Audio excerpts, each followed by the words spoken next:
So the third holy grail of taboos in American politics, you have socialism, you have Islam, and then you have Palestine. And you are really going for the trifecta. Let's go, baby. Let's go. Tell me, why is Palestine a part of your politics? When you grow up as someone, especially in the third world, you have a very different understanding of the Palestinian struggle. A man who is potentially inches away from running America's largest, oldest city wants to adopt third world philosophies and ideologies and apply them to the United States of America.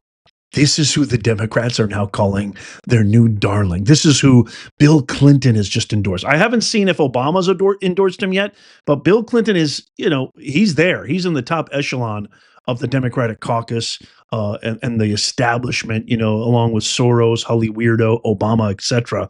Hakeem Nobody's Dream Jeffries now saying they're so desperate for a W.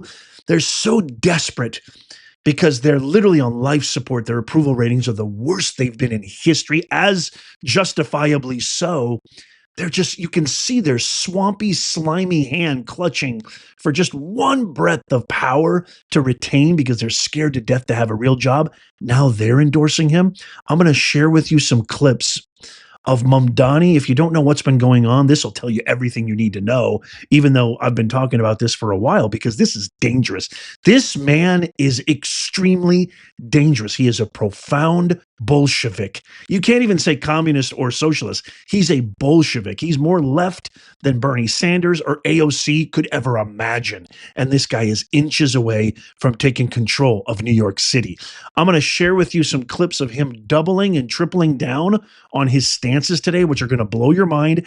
And then I'm going to share with you Trump, our guy, responding in brutal, fierce, raw, authentic fashion, as we always hope, want, wish, and yearn for.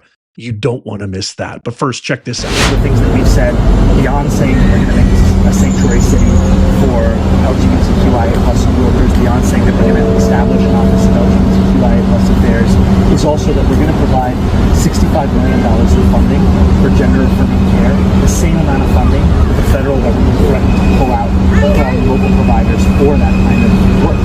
And in this moment especially, if we want to fight the Trump administration, we have to do so by fully funding our own services, taxing the wealthiest New Yorkers and corporations here. And where exactly are you going to get this $65 million from, Zohran? Where do the Democrats, where do the people voting for this think that the money's going to come from? It's just going to magically come out of thin air? No. You, me, hardworking, law-abiding, tax-paying, hardworking citizens, it's going to come out of our pockets to pay for everything that the American people spoke resoundingly against on November 5th, 2024. They're literally defying the will of the people. I think we've gotten to this point because for months, students have been very consistent in their call, which is a call for the end of this war. They are concerned by the fact that more than 30,000 Palestinians have been killed, and they've seen their universities as part of this war effort, given the investments that many of these universities have. And yet for many months, their call has been denied, it has not been heard, it has been ignored, and we've gotten to this point here. These students, in their actions, they were calling upon a tradition that's existed at Columbia for decades. In 1968, students set up these similar kinds of encampments to ensure that their call for an end to the war was being heard. What concerns me is that the real danger that occurred in that situation was when the police came in, many of them guns drawn, introducing a risk that previously had not existed on that campus, where just for the last few days, a number of pro-Israel protesters have shown up to those encampments with baseball bats, threatening genocide and ethnic cleansing on those students. That was 2024. He's been very consistent with his message. Everything that he just said there in that clip is unequivocally false. The agitators, the aggressors, were the students who were paid, organized, architected, systemic by Soros and other entities. They all had the same tents. They all had these were expensive tents. They were blockading Jewish Israeli students. This isn't even about Israel, Palestine. This is just about terrorism, pure and simple. These are people who paid a lot of money to go to those schools, to be able to attend, to go to check out their classes, talk to their professors, visit the halls that they need to get the work done, that they need to get their grades and their diplomas. And they were denied that, not by security, not by the campus, not by law enforcement, not by any entity authorized, but by students claiming to be there for peaceful protest. Just like they called the LA riots peaceful protest, where the entire city was burning for 5 days, and Karen Bass waited until the 5th day, to call in a curfew. It's just absolutely nuts, and it's all done intentionally. I'm going to talk more about that in just a second. Okay, now some clips from today. Just 2 quick ones, and then we're going to get to Trump. Here is Mamdani saying exactly what the American people voted for, that he's going to fight and obstruct ICE operations in New York City. Watch this. Questions. Let's talk about immigration, deportation. Are you committed to keeping New York as a sanctuary city? Absolutely, because ultimately we've seen that this is a policy that has kept New Yorkers safe for decades. It's a policy that had previously been defended by Democrats and Republicans alike until the fear-mongering of this current mayor. And it's a policy that we've seen ensures that New Yorkers can get out of the shadows and into the full life of the city that they belong to. And it's one that I will be proud to stand up for. Well, you know, the border czar, Tom Homan, has said that he is planning to deploy ICE agents to New York, worksite enforcement to essentially increase and enhance the number of ICE agents here. If that happens on your watch, how do you plan to handle it? We have to stand up and fight back, and we haven't seen that from our current mayor, who has instead been working with the Trump administration to assist in their goal of building the single largest deportation force in American history. I mean, we saw ICE agents arrest a migrant at Federal Plaza, and then we saw NYPD officers arresting a pastor who was peacefully observing that arrest. Those days are going to come to an end when I'm the mayor. The NYPD's job is to create public safety in the city, not to assist ICE agents in their mission to attack the very fabric of this city. The very fabric of this city. The very fabric of this city is criminals, gangsters, rapists, murderers. That's the fabric of New York City. Anybody from New York agree with any of this hullabaloo, this garbage? I don't know. The last I checked, a city flourishes, a civilized society flourishes when there is a very, very stark presence of law and order. You look at the difference between Florida and New York and California. What does Florida do? Florida says, not only are we going to help ICE agents, we're going to build Alligator Alcatraz, a detention center that is state of the art, surrounded by a moat of alligators, and then give it an American badass name like Alligator Alcatraz. What does this guy do? He says, we're going to fight Trump. We're going to spend millions of dollars of your tax dollars, your hard-earned money, to fight everything that you voted for. We all know why. We all know why. And I'll talk about that in a second. But here is probably the most cringeworthy clip. I promise this will be the last one. Here is the most cringeworthy clip of them all, where Mamdani the Bolshevik says, I don't think there should be billionaires. Watch the cringy laugh. It's disgusting. It's grotesque. Watch. You are a self-described democratic socialist. Do you think that billionaires have a right to exist? I don't think that we should have billionaires because, frankly, it is so much money in a moment of such inequality. And ultimately, what we need more of is equality across our city and across our state and across our country. And I look forward to work with everyone, including billionaires, to make a city that is fairer for all of us. I don't understand. Like, why the gross, cringy, disgusting laugh? There was nothing funny about that statement. Who do you think is going to provide the jobs? Who do you think is going to provide the tax money that you need to execute those LGBTQIA surgeries, gender-affirming surgery? Who's going to provide all of the resources? Who's going to provide the economic stability? Like, it's just absurd. It's so adolescent. This guy, I think he's 30. I don't even know how old he is. To me, he's got the mentality of a 13-year-old. My son could run New York City better than this guy.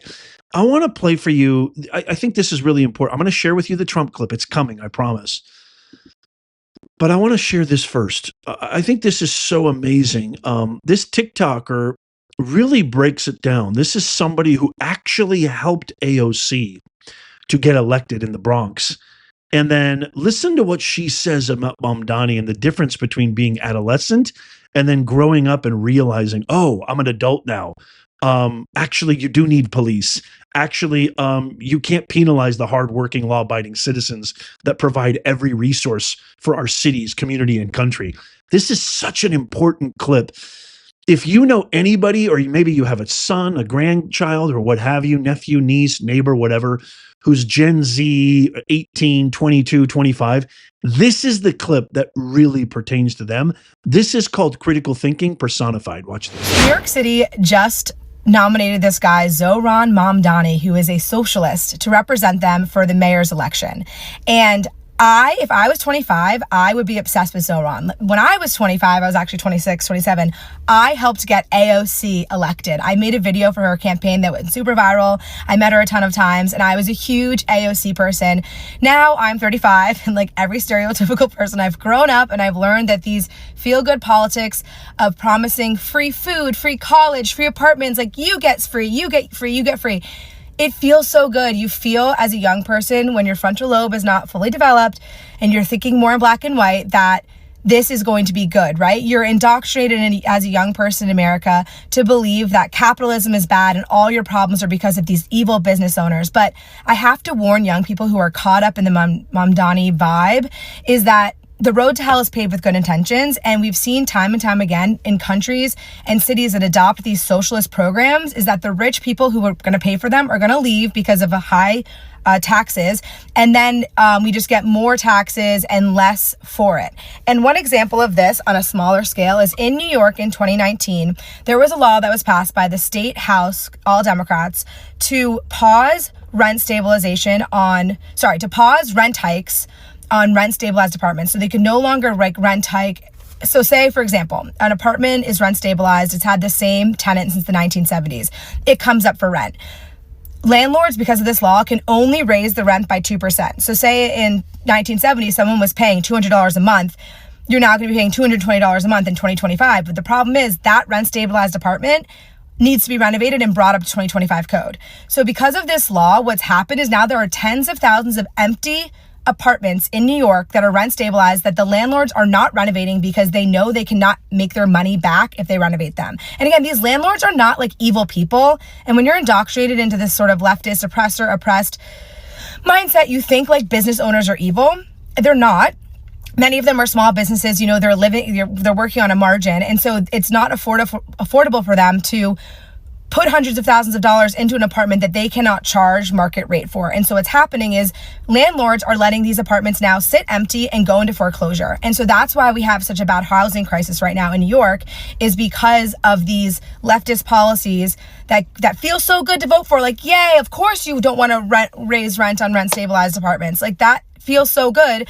But you guys have to understand, like, that's not how things work. We have to look at supply and demand and how like economics works. And unfortunately, Mamdani, I think he's tapping into something that's so real. This feeling from young people, they want to make a difference. They want the world to be a better place. They see inequality. They're so sad. But unfortunately, his policies are not going to be the things that fix our city or our governments. And also the policies that we really, really need are going to be less regulation, less taxes, guys. We need more innovation from individuals and less government in our lives, okay? So if you are a Mamdani person, just watch this video. I used to be like you, and share this with people. The road to hell is paved with good intentions, and I don't know what's going to happen next, but I know that free everything paid for by the government is not the solution, and it may make you feel good now, but down the road, you're going to pay for it. That little clip right there is literally the evolution of maturity, the evolution of a human brain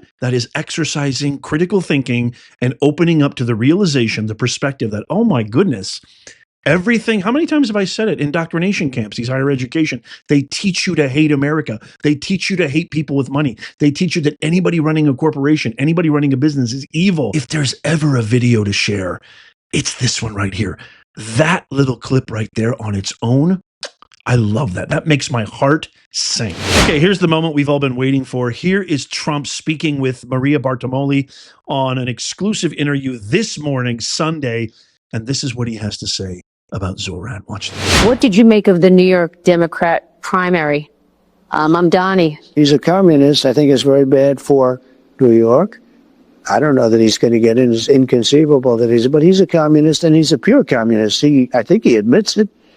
But I can't imagine it. But let's say this. If he does get in, I'm going to be president, and he's going to have to do the right thing, or they're not getting any money. He's got to do the right thing.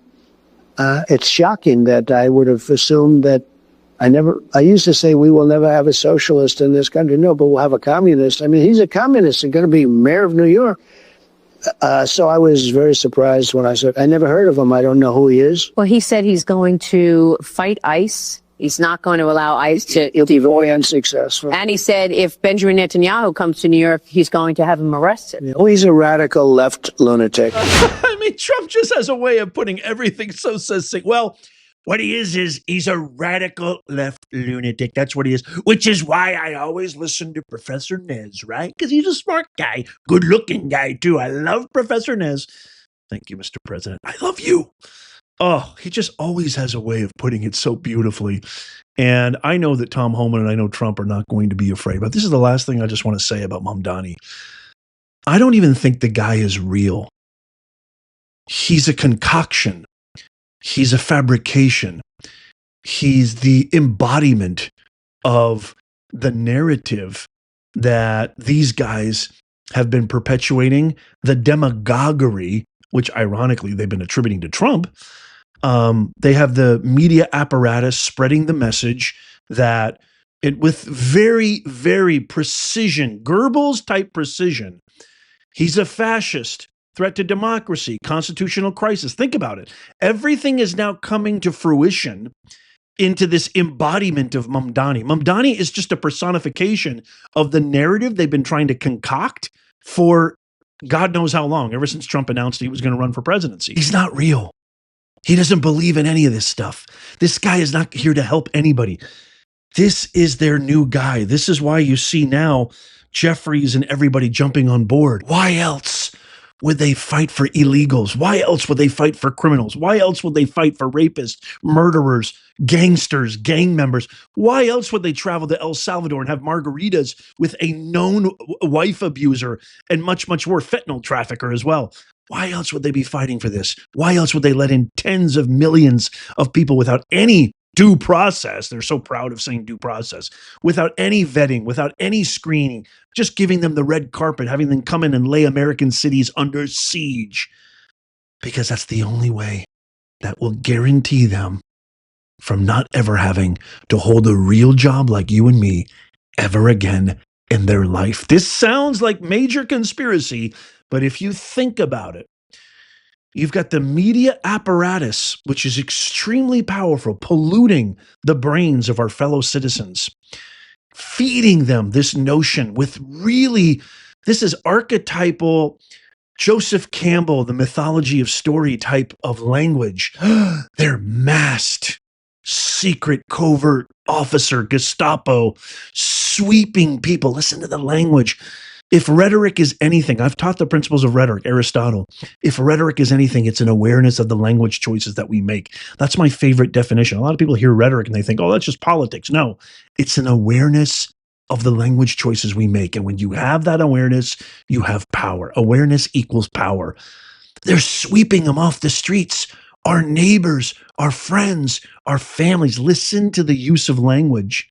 And now they've got a guy who is a three-dimensional personification of this narrative, who's going to fight ICE, fight deportation, probably allow more illegals to come in here unvetted, give them radical amnesty, radical citizenship, so they never have to ever worry about holding real jobs again. That's what it's all about. And they're using Goebbels' scientific precision demagoguery. Do you agree or disagree? I'm happy to be wrong. I never say that my word is the last word. These are just my thoughts based on my expertise, my due diligence, my research. Let me know what you think in the comments down below. I voted for Trump 3 times. I voted for common sense. I didn't vote Republican. I didn't vote Democrat. I didn't vote right or left. I voted for common sense. And I think Trump revolutionized the political landscape. And he's done so time and time again. And he's proven to be right every single time. Let me know what you think. If you wouldn't mind tapping that thumbs up before you go, because it helps us out immeasurably. It doesn't cost you a thing. You could even do it with the remote on your TV. Just tap that thumbs up, leave a comment, watch this video, share it. That would really, really mean a lot to us. Also, check out these videos coming up on the screen right here, just in case you missed them. Tap my face right here to subscribe and follow. It's absolutely free. And as always, may God bless you May God bless New York City. They're going to need it. And may God bless the USA and all who defend her. I'll see you soon.